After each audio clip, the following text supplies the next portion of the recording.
Happy கேரன் வணக்கம். எல்லோரும் நல்லா இருக்கீங்களா? நம்ம ஹாப்பி ஹார்மோன்ஸ் பற்றி பார்த்துட்டு இருக்கோங்க. அதில் நம்ம என்டார்ஃபின் அப்படின்ற ஹாப்பி ஹார்மோன் பற்றி பார்த்தோம். இப்போ ஆக்சிடோசின் அப்படின்றது ஒரு லவ் ஹார்மோன். எப்பெல்லாம் அன்பாக ஆசையாக அக்கறையாக நம்ம இருக்கோமோ செய்கிறோமோ அப்போ நம்மளோட பிரெயின் இந்த ஆக்சிடோசின்ற ஹார்மோனை இயற்கையாக நிறைய நம்ம பிரெயின் ப்ரொடியூஸ் பண்ணுங்க. ஸோ முதல்ல நம்மளோட ஒவ்வொரு செயலையும் நம்ம ஆசையாக அக்கறையாக பண்ணுறதுக்கு பழகிக்கணுங்க. எப்படின்னா, உதாரணத்துக்கு காலையில் எந்திரிச்சு நம்ம பெட்ஷீட்டை மடிச்சு வைக்கும்போது கூட நம்மளோட பெட்ஷீட்டை மடிச்சு வைக்கணுன்ற ஒரு ஆசை அக்கறை.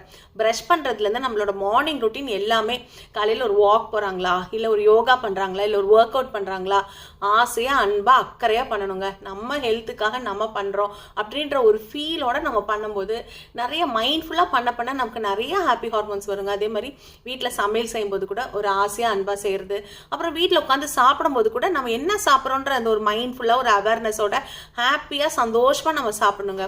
சாப்பிட்டு நல்லா இருக்குன்னு சொல்லணும், வீட்டில் இருக்கவங்க சாப்பிட்டாங்களான்னு கேட்கணும்.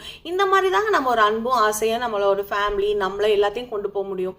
அதுக்கப்புறம் வீட்டில் பசங்க படிக்கிறாங்களா, அப்போ அவங்களுக்கும் நம்ம அதை புரிய வைக்கணும். உங்களோட சப்ஜெக்ட் நீ பின்னாடி எப்படி வரப்போகிற, நீ உன்னை படிக்கிற சப்ஜெக்டே நீ ரொம்ப இன்ட்ரெஸ்டாக, சம்டைம்ஸ் குழந்தைங்க தானே, அவங்களுக்கு அந்த படிக்கும் போது ஒரு இது வராமல் இருக்கிறதுக்காக நம்ம இந்த மாதிரியான வேர்ட்ஸ் எல்லாம், they have to love and study, அந்த இதெல்லாம், நீ ஃபஸ்ட் ரேங்க் வாங்க போகிற, நீ ஒரு டாக்டராக போகிற, இந்த மாதிரிலாம் சொல்லி அவங்க சப்ஜெக்டே ரொம்ப இன்ட்ரெஸ்டாக லவ்விங்காக படிக்க வைக்கணும். அப்புறம் ஒர்க்குக்கு போகும்போது அவங்களோட ஒர்க் காலையில் நினைச்சு போகும்போது ரொம்ப ஹாப்பியாக, இன்றைக்கி என்னோட ஜாப், இன்றைக்கி நான் ஆஃபீஸில் போய் என்ன பண்ண போகிறேன் அப்படின்ற அந்த மாதிரி ஒரு போகும்போதே we have to love to move out. அதுக்காக போது நம்ம எல்லாருமே ஒரு கம்யூனிட்டிக்குள்ளே வந்துடுவோம் இல்லைங்களா? ஸோ எல்லாருமே இனிமேல் அன்பாக ஆசையாக நம்மளையும் கேர் பண்ணி மற்றவங்களையும் கேர் பண்ணுறதுக்கு நம்ம எல்லாருமே பழகிக்கலாங்க. நன்றி, வணக்கம்.